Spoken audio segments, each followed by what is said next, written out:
All of you know I'm a big time D1 Mission Impossible glazer. I'm a huge fan of the franchise, and I just saw the new one, Final Reckoning, which is part 2 to Dead Reckoning.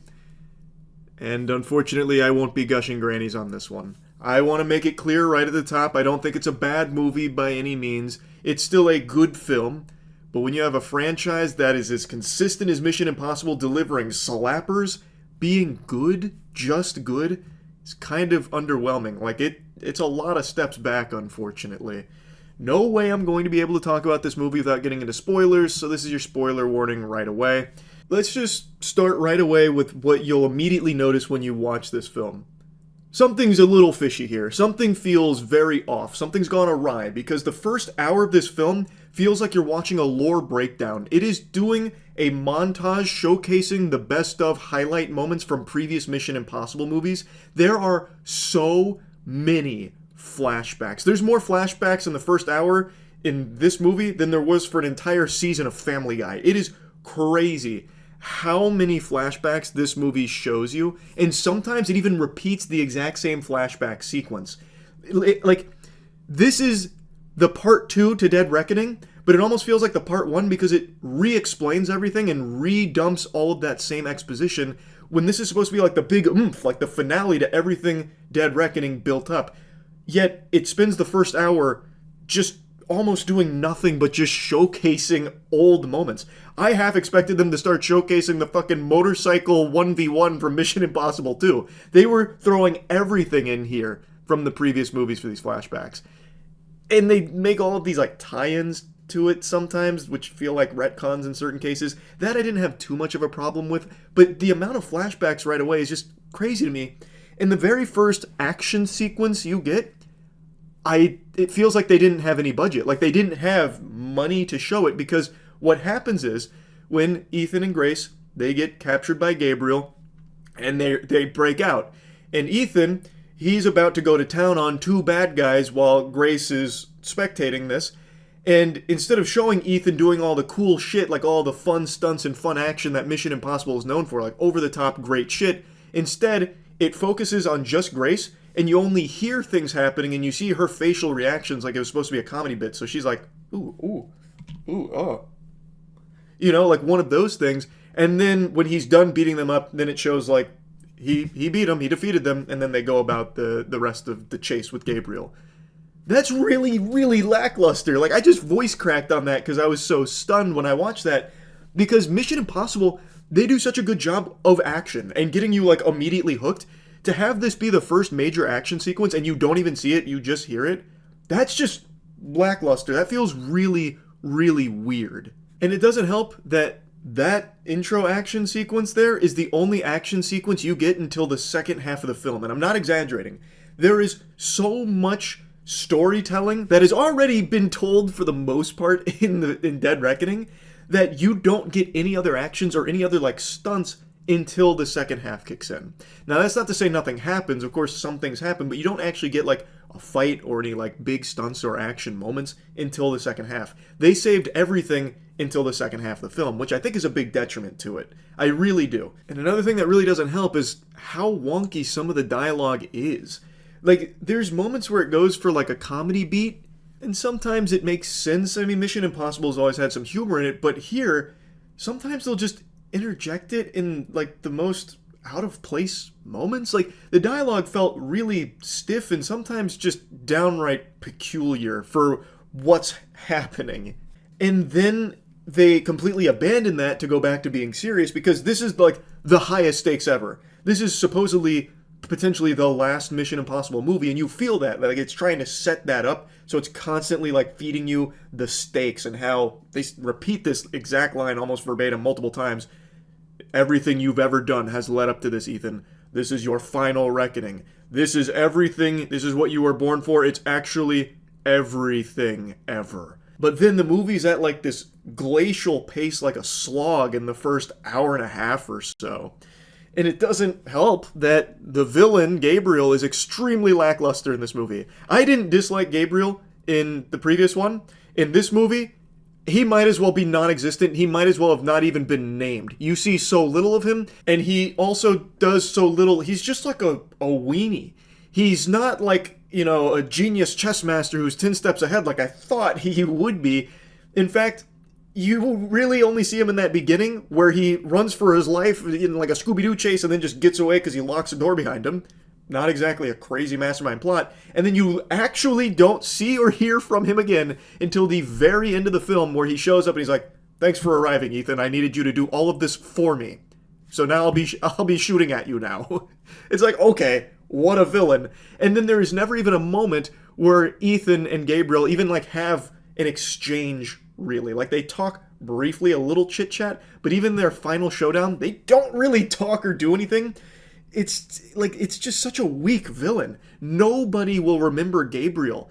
It's such a shame, especially considering the stakes of this movie. Like obviously the AI, the entity, is the overarching villain, but Gabriel is the one, like the actual front-facing guy that they directly are supposed to be engaging and fighting with. Not really a great character, I'm sorry to say. But I know I've harped on the negatives a lot now, but it's like I said, it's not like this movie is bad. In the second half of the film, it finally comes alive and starts to find its footing. There are some great stunts and some great set pieces, some great action sequences. And it really kind of starts in a submarine with my boy Milchick. I love Milchick from Severance. He's here. He doesn't play a big role or anything, but it's a character that you can appreciate. He's just, a guy who's like, "Oh, you want to poke the bear?" Came to the right guy. So him and Ethan get along right away. He goes along with like the crazy plan that he doesn't fully understand. And then once Ethan is attacked in that sub, which is only the second moment of action, and you're about an hour and a half in when that happens, then the movie starts to pick up a little bit and gets things going because the other half of the team, who's had nothing to do at all really so far, now starts to get things to do while they're trying to get some coordinates and they're fighting against some Russians there. It's finally getting good. It leads to a really tense sequence with Ethan in an old submarine. That was great. A lot of tension there. Yes, it gets a little over the top and silly with him basically naked swimming from a depth that they were drilling into him.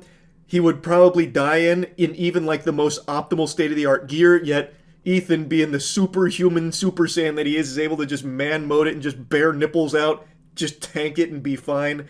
But that silliness is something to love about Mission Impossible in general. Just how over the top that can be. So I actually like that a lot. Now, I did fail to mention there was something good in the beginning of the film that I actually thought they hit a great beat with, and that was the handling of a beloved character from the franchise's death. I actually thought that was done really well. I thought they executed that nicely, and it, of course, gets referenced throughout the movie, but you do feel that character's presence even though they are killed pretty early on. I thought they handled it well. In the very end of the film, where there is that showdown between Ethan and Gabriel, that's where you get the plane sequence that you've seen in the trailers. The plane sequence is extraordinary. That's a masterpiece. And it goes on for so long, yet it is constantly like keeping you on edge. It does so well. Right up until the very end. At the very end, he finally like gets on board the plane, climbs all over it. He gets like a big punch on Gabriel. He's now flipped the plane. Now they're both hanging.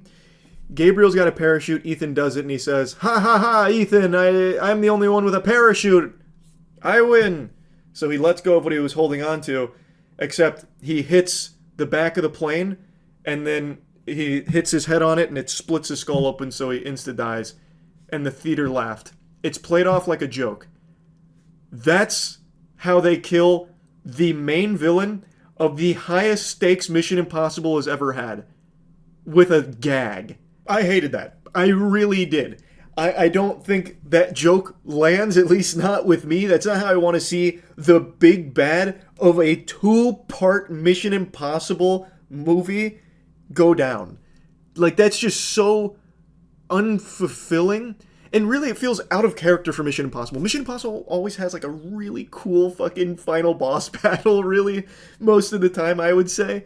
And that, come on. Like, everything was so great about it with that plane sequence. To have it end with a subverting your expectations joke is so dumb to me. That made me upset. Because everything else there was great, and the second half was finally starting to really hit, and that deflated me. And it only further makes a complete mockery out of this villain when it's revealed there actually was another parachute that was just right next to where Gabriel was anyway. There was 2 parachutes there, which he must have known, since it was his plane.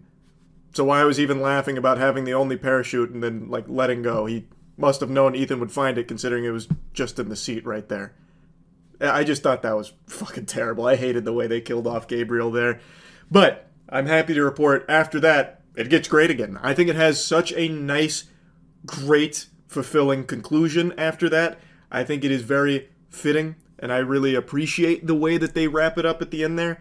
But that was a big fumble with that final fight, if you ask me. The very final moment of the final fight, because I think everything leading up to how they kill Gabriel was great. So, a little bit of a stumble there, but it stuck the landing afterwards. Overall, though, like I said, it's a good movie. It's just a weaker Mission Impossible movie is all. Like, there was a lot to like about the second half, but very little to like about the first half. But, you know, it is what it is. I'm not, like, super let down or anything, I would say. It's just, I would have really liked this to be, you know, the finale to Mission Impossible, where, you know, everything just fucking hits. But this movie, I know, also had a somewhat troubled production, much like Dead Reckoning, but in a different way. And I still think they made the most of it, and I still think Tom Cruise did a great job, especially considering his age now. He's still able to do stunts like this is unbelievable. So, I still think it's a good movie. I did like it. It's just, it wasn't amazing, is all. That's really about it. So, yeah.